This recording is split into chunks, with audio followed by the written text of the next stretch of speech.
Welcome, Sober on Purpose family. I have somebody I've been having a lot of fun with. This is Dr. Bill Senyard. Let me read you what his bio says. Creator of the online free program for frustrated Christian parents of teens and tweens, Good Enough Parents. But wait, there's more. This is the line that really caught me. Instead of shaming you with tired spiritual language and unhelpful institutional church baggage, we offer you a unique dynamic tools that can help you get unstuck. Welcome, Dr. Mhm. Bill. Yeah, it's great to be here. Thank you for reading that. Yeah, it was birthed out of a lot of mistakes I made while raising my three kids. Well, I am in the middle of the teen raising. I know a lot of the God audience bless is you. in the middle of all that, and we're gonna take you on a little story journal. I'm sorry. We're going to take you on a little story journey. And one of the things that, as my kids and I, as I was raising them up, we read the Narnia books Mm. together. In fact, we couldn't wait to get home and read these Narnia tales. And that was, I think the youngest was about 8 and 10 in there. Tell us why, Dr. Bill, that's so important, to have those kind of stories in our lives. Totally, and the way they're constructed, they were more than just children's stories. They actually were designed to comfort your child, to give them hope, and to just release anxiety. They were brilliant, and Lewis and Tolkien, for instance, knew that. That's one of the reasons they actually wrote the books. Isn't that fascinating? It's totally fascinating, and I shared with you before the quote that I had heard was when they were in the Hmm. Inklings back in the Hmm. in the pub, they said, Yep. We're going to have to write the stories we want to read." And here's my frustration. I've said this out loud at my dinner table. Hmm. I'm like, Hmm. "You guys know more about the Avengers than you do about a biblical understanding of Jesus, Yeah. what he went through, all those types of Yep. things." So what Yep. kind of a storyteller was Jesus? Oh my goodness. Well, if you look at the people who followed him, they were the outcasts, they were the rejects, they were the people that were unclean. They were the people that nobody else wanted. Nobody wanted them in their synagogue or church. They couldn't get into the temple. I mean, so these were people who were, I mean, in our terminology today, they would be the most anxious people around. And he told stories. The Sermon on the Mount is loaded with them. I have another book out on the Sermon on the Mount called the Rabboni. um, his stuff was so wonderful. He started off the Sermon on the Mount saying, "The kingdom of heaven is yours." That's what he said to this crowd of unbelieving, unclean, sick, broken, Jew, Gentile, Roman, this crowd that wouldn't be welcomed anywhere else. And he waves over his hands like God can do and says, "The kingdom is yours." The same one I gave to Abraham, it's yours. Well, that probably caused a lot of consternation with the teachers of the law who were listening too. I'm surprised he wasn't killed on the spot, because what he said would have been so wonderful to the Mhm. poor in spirit. And by the way, that's the poor in spirit. Were I mean, we think, I'm not sure what we mean by that, but it's these people who are inherently anxious. Think addicts. Yes, Think teens. absolutely. Thinks parents of teens. Absolutely. That's exactly what I was thinking, because this is one of the Yeah. things that I tried to help my boys with is they're like, "No, everybody else is comfortable in their Mm. skin but me. Everybody else is doing well but me. Everybody's a better Yeah, football, basketball yeah, player yeah, but yeah, me." yeah, And I'm like, "No, I've been there. Your dad's been there. We're all anxious trying to yeah. figure out who we are." So what their brain is saying, and I write a lot about the attachment theory. Their brain subconsciously is asking two questions: Is there anyone out there who has my back when I screw up? Is there anybody that I will actually count on to not shame me, beat me up, criticize me, but actually will have my back? The second one is, am I lovable? And their Yeah. brain is asking that 24/7. It's not their cognitive, it's not their prefrontal cortex, it's their midbrain. And so they're acting out just like an infant, trying to get this safe face in front of them that's assuring them that they're lovable, and Right. they've got backing. We do it too, adults do it too, but boy, 10 to 15, 24/7. And so that's why I say in the class at Good Enough Parent that parents need to attune with their child 1 out of 3 interactions. And the attunement is whatever it takes in your context to look them in the eye, get their contact, get their attention, and say, I've got this. I just want to tell you I love you. And then walk away and say, good talk. And just do that 1 out of 3 interactions, even if it makes them feel awkward. So I have to tell you something silly. As my oldest began to look at me and go, I'm male, dad's male, brother is male, you're not. He stopped wanting physical contact, stopped wanting to hug me. So Yeah. one of the things that we set up was, it was kind of an ET thing, was he'd put his little finger out and I'd put my little finger out In and your we'd touch context. fingers and we'd go hee hee hee hee hee and In then your run away. context, in your context, that's exactly right. That's all he could do. And I But the had to accept messaging, that. if you can bring words somehow to, I'm not going anywhere. I would buy stock in you. I can't wait to see who marries you because they're going to be very special. You're going to change. I really believe you're going to change her. Whatever in your context you can say while you're touching fingers, so you can imprint that is conditioning, and you can condition that in their brain. When they're in trouble, when they're feeling alone, when they're feeling particularly guilty and unlovable, their brain will remember that. And here's the Yeah. problem. You and I talked about it before we got on. Social media is consuming the vacuum. It's pretending to offer the answer to those 2 questions, and it doesn't. It just frustrates kids. Anxiety is off the chart. It's measurable. Here's some figures. 42% of adolescents are experiencing sadness and hopelessness. 50% up 50% from 2011. That includes almost 60% of female. Almost 70% of LGBTQ. 22% of all teens have considered attempting suicide. That's up 36%. And guess what? 46% of teenagers are almost constantly on the internet. It's telling them a story, but without any without any message of comfort. So it's faking, doing a head fake of attunement, and it's offering them nothing. Well, it's offering them what we find with addicts, a way to numb out and to check out. So it's offering them that, but it's not offering, it's keeping them hopeless, it's keeping them stuck.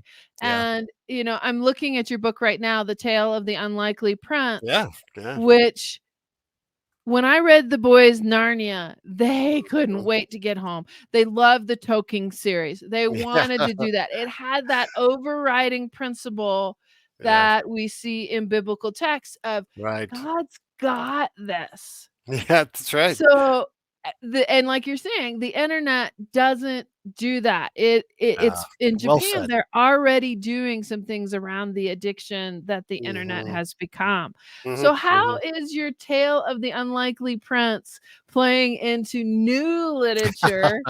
Even though we love Narnia, there's only so many and you can only read them so many times. You Playing can. with new literature. This one's definitely next gen, and then we take into account, back in the 50s or back in the late 40s and early 50s when C.S. Lewis wrote the books, the kids were more story savvy. They actually had attention span. Right now, they've measured attention spans, and teenagers have a lower attention span than a goldfish.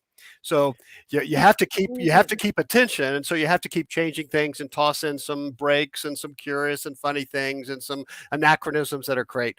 And so I've had adults read this book and they go, you were just jerking me around. I'm going, good. That's exactly what I want for teenagers. So it's a roller coaster ride for adults. We're being jerked forward and backwards. Totally. But here's what I put on the back roughly, I think. So insecure Prince Yelid wants to finally prove to his adoptive father that he was worthy of being a prince heir. So side note, those 2 questions. Am I worthy? Am I lovable? Is there someone who has my back? This is a common theme. He is a composite of teens. But what could he possibly do? He asked for a quest. No, a great quest. No, an heroically astonishing quest, challenging enough to prove his enoughness and finally earn the king's respect and love. Yelid will learn, that's his name, through thrilling, quirky, and sometimes unbelievable twists and turns that not all quests are what they might seem.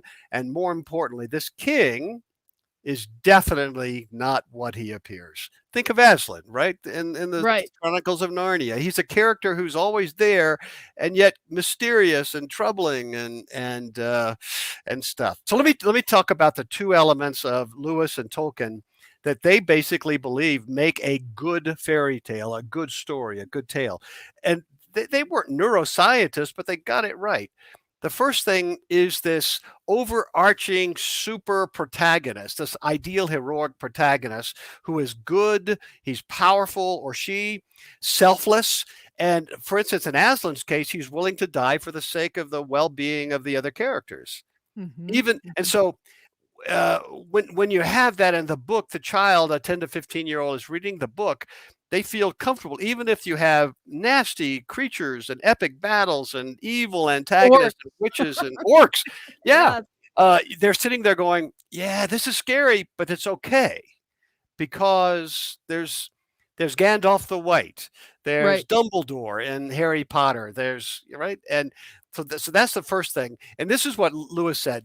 He says, since it is so likely that our children will meet cruel enemies, let them at least have heard of brave knights and heroic courage. Otherwise, you're making their destiny not brighter, but darker. For in the fairy tales, side by side with the terrible figures, we find immemorial comforters and protectors, the radiant ones. And the terrible figures are not merely terrible, but sublime. And the kids are just comforted a little bit, and in their brain, their anxiety level is reduces just a little bit.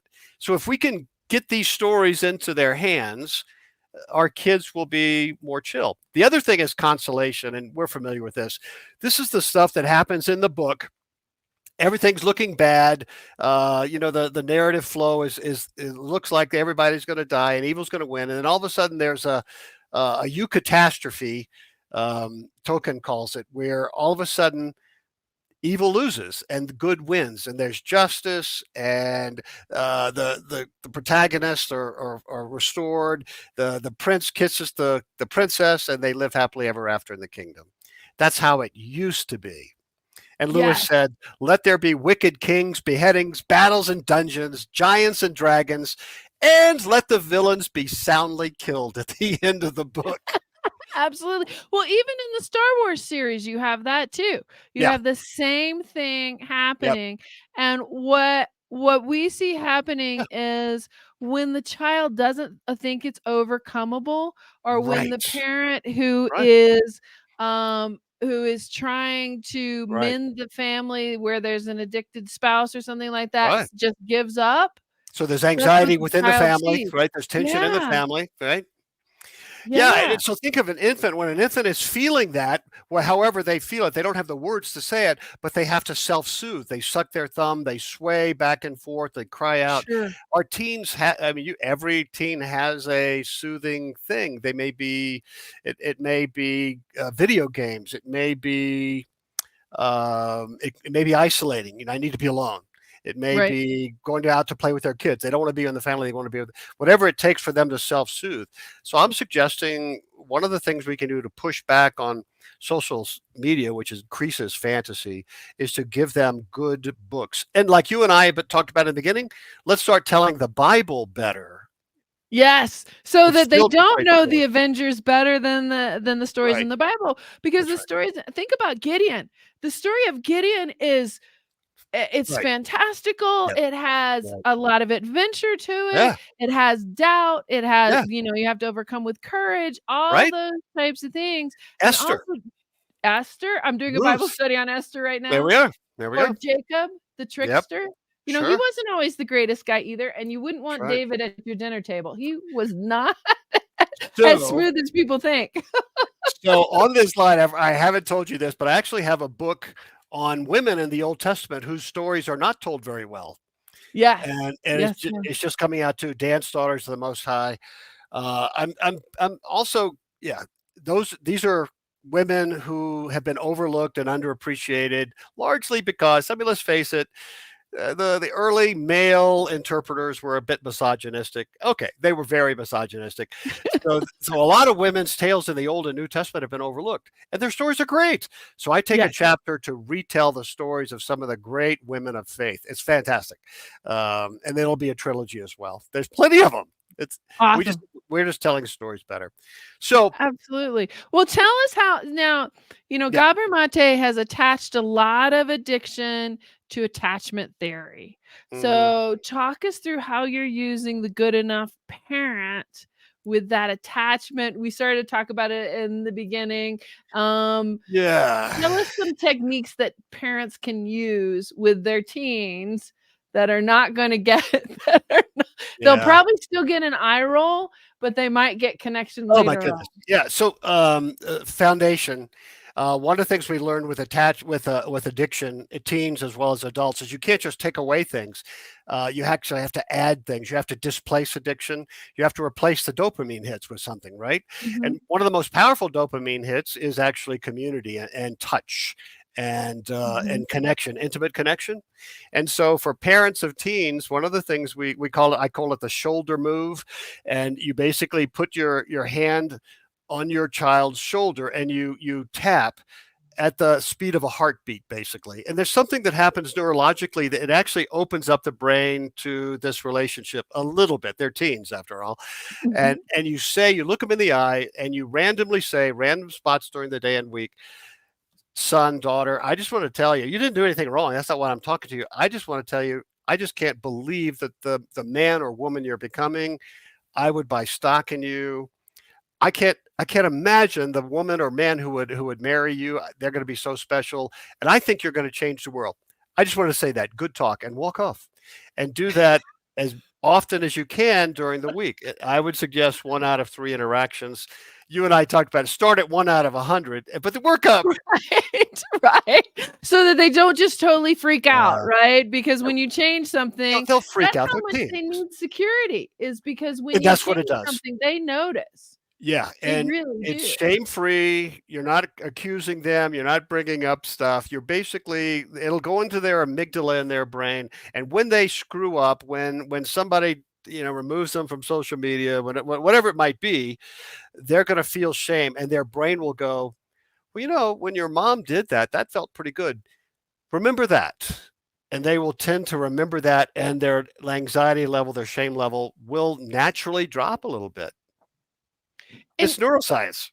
it is neuroscience, and you talk about the good enough parent, and Yeah. for those moms out there who are already struggling with children that Right. are dealing with Uh, substance use disorder or pornography or all kinds of things that yeah. they can get into, what do you have to say to those moms? How Yes. can they feel like they've done the best they can? Yeah, the 1 out of 3. This is what researchers with infants talk about in attunement. If a mother of an infant could hold their infant, and you know how mothers, you're face to face, eye to eye. There's this contact. There's a mirroring that happens between the brains. It releases dopamine in the mother's brain, and she goes goo goo, and the baby goes goo goo, and there's a reaction. There's that attunement, and if you can do that 1 out of 3 times neurologically, they will enter the next level of development, toddler, secure, more secure, all things equal. Same thing Mhm. with teens. Teens is another era. I mean, it's like the first 2 years of life. The brain has blown up with all these neural connections, and for the next 10 years of adolescence, you're pruning. They use it or lose it. So if parents could do this in appropriate teen context, you don't go goo goo, right? But you take the opportunity to say, "Oh my gosh, I just want to tell you what you said the other day. I'm just stunned by it. You're becoming a smart, a brave, a beautiful, you're becoming a intelligent, whatever you want to say, whatever is appropriate, so much so that they go, ah, and do that at 1 out of 3 interactions. So you can have 2 out of 3 bad interactions, which Absolutely. we do. They're teens, and we have our Yes. own problems, right? But we can come back and go, I blew that. I just want to remind you. I just want to tell you, Bob, Betty, Raul. I just can't believe the person you're becoming. All right, good talk, and walk off, and do That's that one that's out of where I three. think I'm hearing you loud and clear, Doctor Bill, is it's short and sweet. It's not a Yeah. lecture, it's not No. overdone, and Nope. you walk off and leave them standing there going, Yep. "Huh." It's conditioning. It's Pavlov. It's the ringing the bell with the dog. But it's a Right. positive conditioning. Social media is a negative conditioning. We know that now. Positive books are positive conditioning. So a good parent is really intentional about making. And you would do this with good friends too, right? You want Mhm. positive, yeah, as best you can. It's hard. I get that. You want good teams. You want good classes. All of the you want good churches, you want good youth groups, you want good youth pastors, you Absolutely. want good messaging. And the more you can do that, the better chance that your child will be great by the time their brain develops when they're 20 for girls and 24 for boys, and you Yeah. can actually become good friends with them by the time they're 30. Well, that's what you and I were talking about is I Yeah. was pretty restrictive with their viewing ability when I still Yeah. had control of it. Now my guys are 16 and Yeah. almost 19, and you gave me a little bit of levity there on, yeah, you're not Yeah. going to be able to do that level of connection you want until that brain formulates Oh again. my gosh, that's totally right. And by the way, so I do want to say this. If your child is under 16, I'm begging you, get them off social media. I'm begging you. Don't let them get on social media until they're in high school. I'm Well, and begging. we worked really hard to keep so for a while, my oldest is still a little angry about this. We lived in an area that it was very expensive to get TV, and we didn't have internet, or at least we Oh, had the internet that you plunk a page, you go throw in the laundry, maybe you start the stew, you come back, you plunk the where page in again. the world were you? So we were out in the wilds of Colorado. So they Oh, pretty much grew up free of all that stuff until oh, they started handing out computers in school, which they were 5th and 6th yeah, grade, and then yeah, that was reasonably monitored, and we didn't do yeah, phones until much later at the point where they're yep, like, "Oh, my friends have phones." We're like, "You yep, don't need one." But yeah. So then that did breed a sudden, "I need to be on it all the time." So it's there's a wildly addictive. balance in there as It well. is wildly addictive, and again, addictions. The one of the ways you deal with a bad addiction is to create a good addiction. Mhm. Dopamine's dopamine. That's how our brains work. And boy, it would be horrible to live without dopamine in our brains. So if we can get our kids addicted, so to speak, to good friends and sports and good books and good Yes, movies and yes. those kind of things, we can displace bad addictions. During teenage years, they're going to be addicted. Their brain does not have the neural capacity to say, "Hey, I wonder if that's a good idea." That's missing. No, it's like, "Let's jump off that roof and see Yeah. how it lands." Oh, risk. Oh, yeah. And so they are addictive by nature. Their brain's working. So their brain has turned into a superhighway when they were 10, and they're getting all these new feelings. It's wonderful. And they're making quick decisions and quick mistakes. They're getting lured into all. And by the way, their nucleus accumbens, their pleasure centers booming. It's a fully adult pleasure center. I don't know Yes. why God. I'm going to have to ask Jesus why this was the case, right? Because it doesn't look good to me. But we know this to be the fact, so we need to intentionally and so a parent who some of your listeners who feel like they've already screwed up, that's just not the case. It's just we need to lean into a drip, drip, drip strategy. We're not trying to reach their where they're reasonable. We're trying to reach the place where they're emotional, and that's a drip, drip, drip, drip strategy. And I would say, don't give up. Don't give We've up. had Oh we've yeah, we've had some times where totally out of sync with my oldest, but as long as I did not give up and that's right. really watched my timing, I could still connect now and then. But There I you do go. wanna brag on my husband. So, Mhm. he said, and I went along with it, he said, "Okay, the only chance we have against social media is we're gonna buy dirt bikes." And There we I'm like, go. "Okay." So, again, we live in the wilds of Colorado, so we bought dirt Mhm, bikes. We already had a little camper. When we would go out and do that, their phones mhm, didn't work. So, mhm. we had family times where their phones didn't work, and I know that's really hard for some parents. I love it. I tell you what, they learned how to wrench on their bikes. We Mhm, knew they were mhm, probably gonna ride street bikes as an adult, so they had some skill around that, mhm. I and love it. we had some of the best family times, and talk Smart. about adventure when you have to push your Smart. bike all the way home because it broke down, you know what? Smart. You've been out on an adventure. So I really I love encourage it. moms to let, especially with boys, girls too, to let dads lead in some of these areas because they have Smart, smart, so many smart, smart. great ideas. So tell your husband he's my hero today. That is so smart. It was amazingly smart. I Yeah. choked a little bit at the Yep. $30,000 we spent on bikes, but you know Yeah, yeah, yeah. what? No, It no, no. Good. provides a fantastic memories. I also really encourage folks, we don't think about it as much, and I didn't grow up camping. Mhm, Holiday mhm, Inn was the mhm, closest I got to it, but mhm. man, if you wanna see my only experience is with boys, but if you wanna see boys come alive, Yeah. take them where dirt and rocks and sticks and building fires and all that stuff is out there. They just love Yeah. it. That's identity building. They'll remember that, right? That's super. That's super. Absolutely. And it's Uh, linked with a positive experience with you and your husband. I think it's great. I mean, that's as neuroscience as it gets. and, I don't wanna say all the camping experiences were great. There was some frustration and yelling and We mosquitoes and can't. all those things. It was part of camping, but it was Yeah. something, so I know every family out there has something that they do that may be silly, that may be Yeah. off the wall, but Yeah. man, that's where the memories are. And So and back to the story, linking it back. So the parents could be intentionally more and more. You don't have to be perfect, but become that super protagonist in your kid's story. So no matter what happens, no matter what goes down, no matter what mistakes they make, what they say is shameful, whether you catch them with some drug or porn or whatever, if you're still that super protagonist who says, there's gonna be discipline, but I want to tell you, I'm still your mother and I still love you, and nothing you could ever do would ever change that. It acts in their brain like the super protagonist in the Chronicles of Narnia.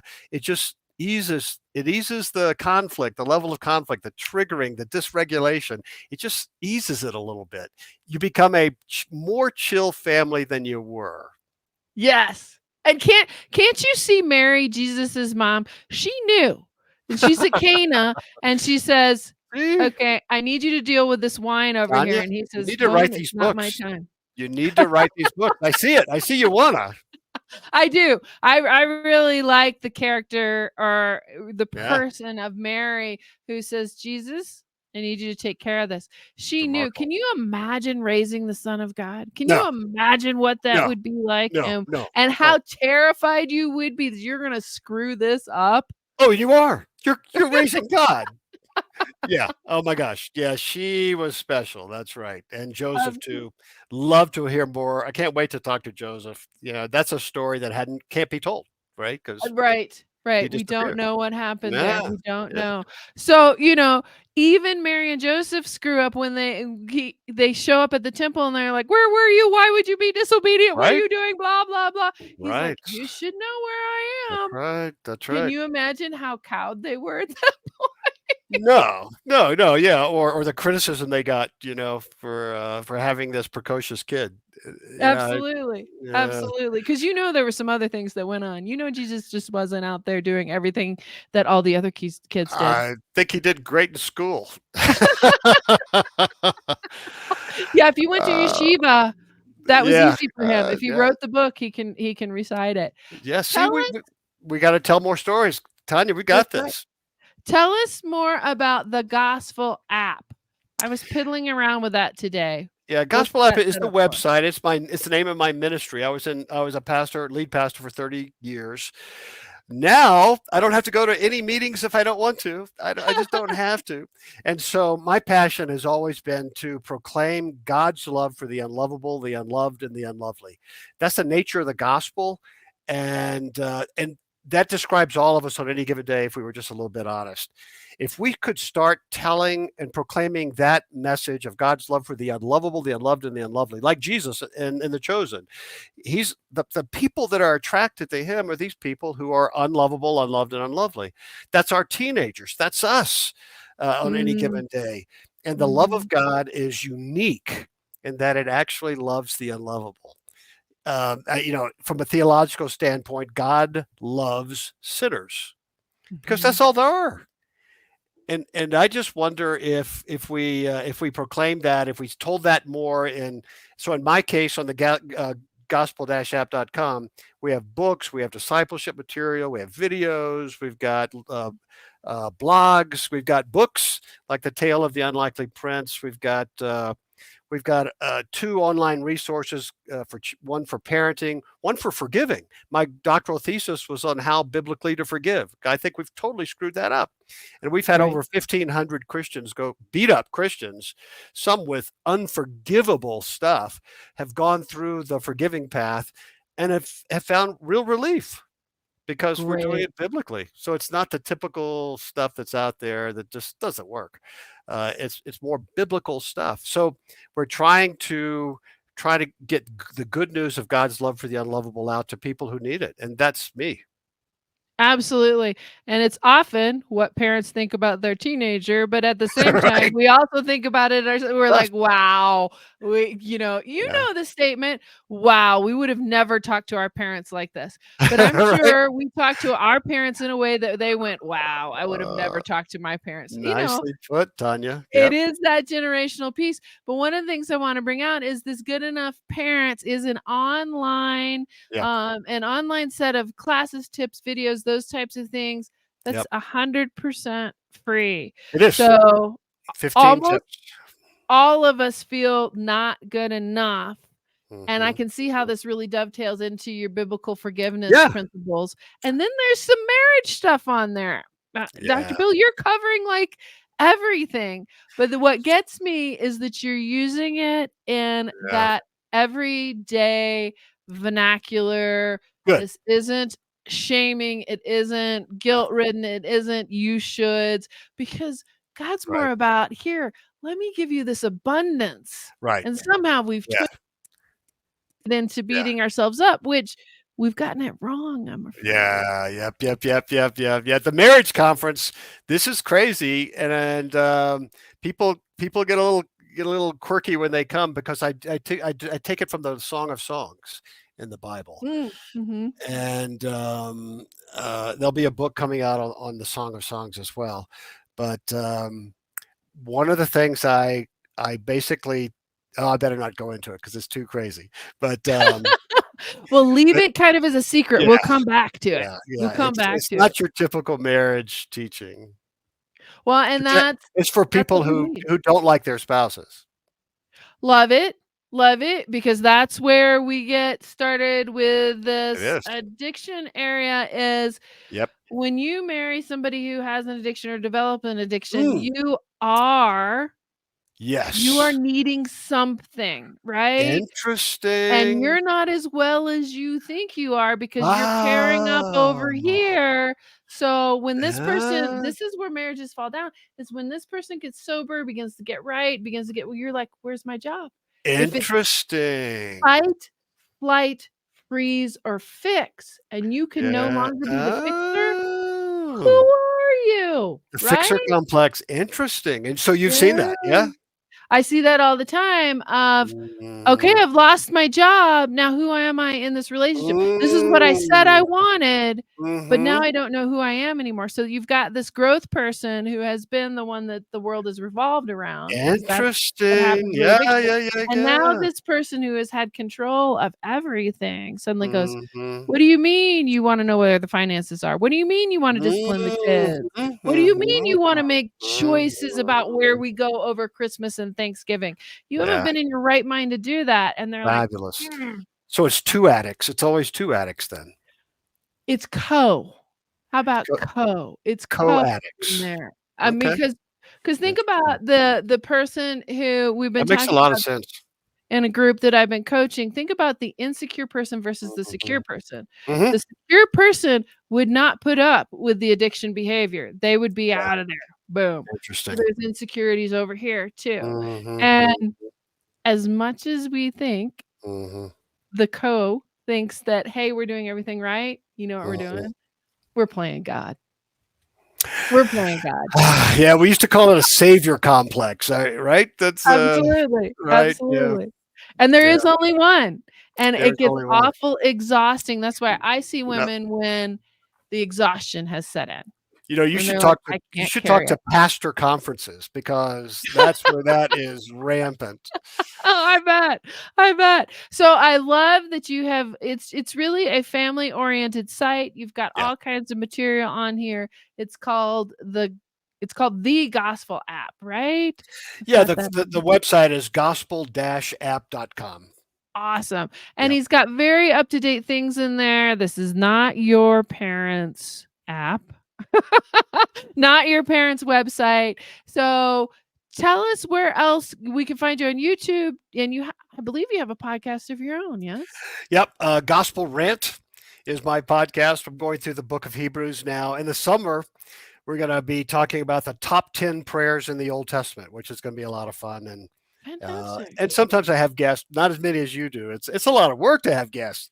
Um, I love guests. They're yeah, exciting. yeah. I wish I could. Yeah, no, I'm too tired. But yeah, Well, I have a YouTube, Dr. Bill Senyard, so you can find it there, and of course Facebook and all the rest. and they're very exciting YouTubes. I was over there as well. This is not Wow, just a talking you head did your YouTube. research. He's got stuff over there. But the books, Dance Daughters of the Most High, as you can see if you're on the YouTube, it has a beautiful covers. And then Rabboni is the Lost Mission Journals of St. Matthew. And Right. then we've got that children's tale, which Yeah, is there we are. the tale of the unlikely prince. Yep. And this will be a trilogy, so more coming out this summer. So if your kids Awesome. like that, they're gonna. And by the way, we've already won a 5-star review award from Reader's Choice, so I'm excited about that. It's entered in their international contest which is exciting as well. Fantastic. And you're reading a Christian thematic book. And so you can feel safe reading it to your kiddos. And Mhm. like Dr. Bill said, don't stop reading just because they can read for themselves. My guys absolutely loved it. We read probably until the oldest was 12. You hit 13, they Yeah, won't let you yeah, do that anymore. But it's a long history. I know that I've instilled that for their kids, that they will right. do that for theirs It's a too. legacy. Yep, good. Yeah, it's a legacy piece. So, Dr. Bill, wrap this all up for us. Let me give you a quote from Yuri Bronfenbrenner that overlooks all of this stuff. He said, he's a child psychologist, secular, but I love his stuff. It reflects the gospel. He says, every child, boy or girl, needs at least one adult who is irrationally crazy about him or her. And if we want good, healthy kids, and by the way, spouses, if we can remind them of that 1 out of 3 times, it would really provide some real fruit. Absolutely. And it's a simple thing. You do it and Simple. you run Oh, away. even a guy could do it. Even a pastor could do it. Even a pastor. Thank you for being with us on Sober Thank on you, Tanya. Purpose, Dr. Bill. Really appreciate you. Mhm.